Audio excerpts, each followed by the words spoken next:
we're talking about physical health, and I wanted to point out two, I think, philosophers or thinkers that really hit the nail on the head when it comes to physical health. Meaning that this is not really a new thing, but it is something that we've been striving for and trying to bring to light. So I take the example of Diogenes and the famous example in his way of being, which would be the showing of the beauty of simplicity and self sufficiency.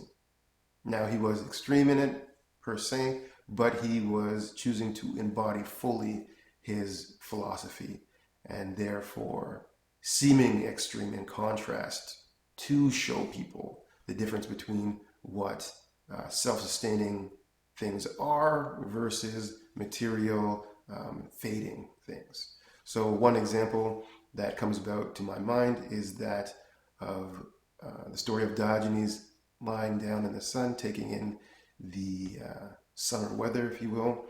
And Alexander the Great stands before him and says, "Ask of me anything, and I shall grant it to you."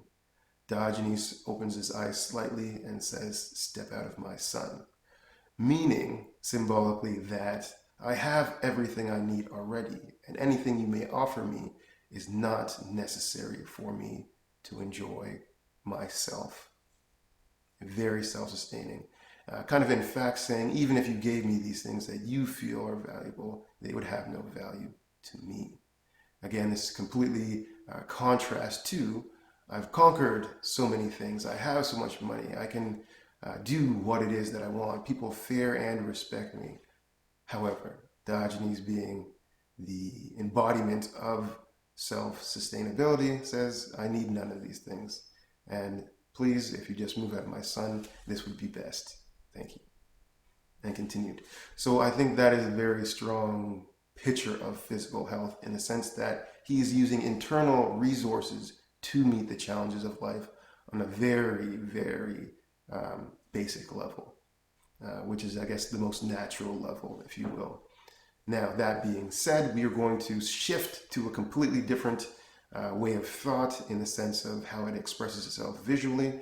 And I think we'd say that Zhuangzi would be a, maybe I messed up the pronouncing of that, but try my best. He would be a very good philosophy of physical health as well, for his statement that he makes when he says, you know the use of the useful, but not the use of the useless. Now, to bring that up to more of a 2020 version of wording, we'd say that you only prize the things that you know, therefore you suffer for things that you do not know, or suffer from things you do not know. And in not seeking them out, you find yourself in a stuck position. Right? Simply meaning that if we're content with what we already know, then we should be happy with the challenges that we have and know they will not change unless we seek out things that we might not value immediately, but have great value within them. Example that he kind of goes about is this crooked tree that can't be used by any carpenter or any builder for anything, so they don't cut it down.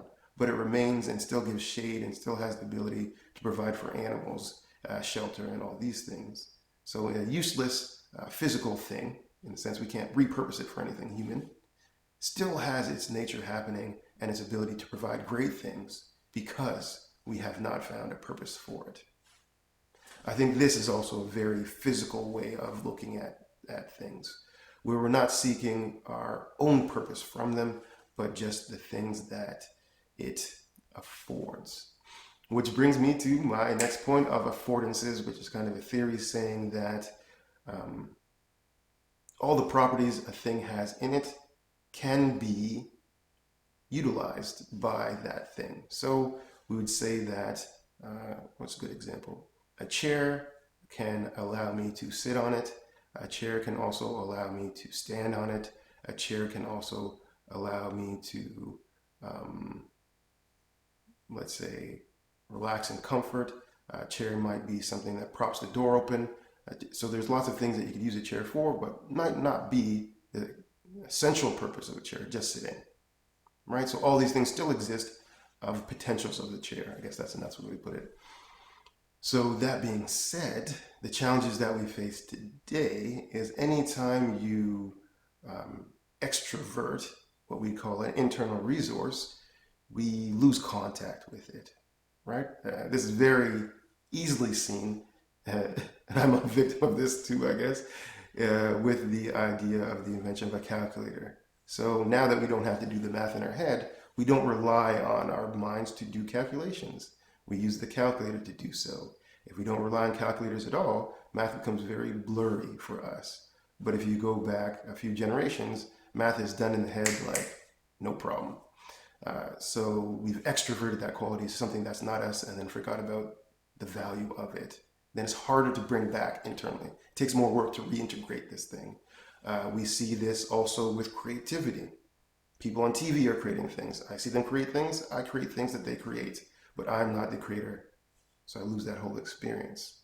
Taking recess, this is one that always gets me. Taking recess or / winners away from school, from exercise, from tournaments, from games seems kind of harmless. Well, everybody's a winner, everybody participated. However, it takes away the reality of a child striving for something and achieving it through physical means. You put in the effort, you see the result, you continue with that effort.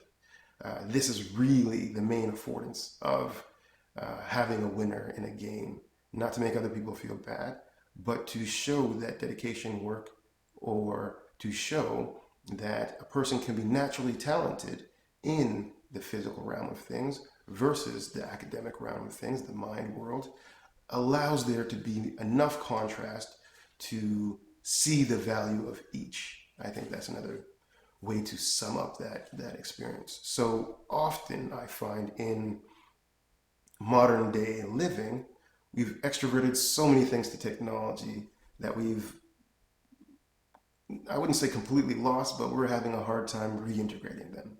Therefore, we have a challenge, and the challenge is always greater than us. We've extroverted our ability to bring up that internal resources. So this leads us to have to seek it again. This would be kind of the rise of the age of information along with technology. Now that we've given all our skills to machines, we want to learn more so that we have something to do. This is kind of the split balance between the two. So we learn a lot of things, but they're coming from other people who've already learned them. So again, we've extroverted the knowledge, the seeking of knowledge, the process of finding knowledge and embodying it ourselves to use for our own way of thinking, but coming to the same solution maybe of others. Right? This reminds me of the saying that a great library not well organized is not better than a small library well organized. Meaning our thoughts, that our personal thoughts and our way of navigating things are far more powerful than another person's thoughts of navigating things, for the fact that we are the ones navigating. And the more that we pursue our way of thought in the sense of a healthy way of doing things, it creates more internal resources, more synaptic connections, more creativity, things that can bond together to create unique ways of finding an idea. These things are all possible because of that. So I really wanted to give another contrast to kind of how physical health plays out and what its key role is, although it seems to be kind of tricky to pin down directly. Thank you for listening.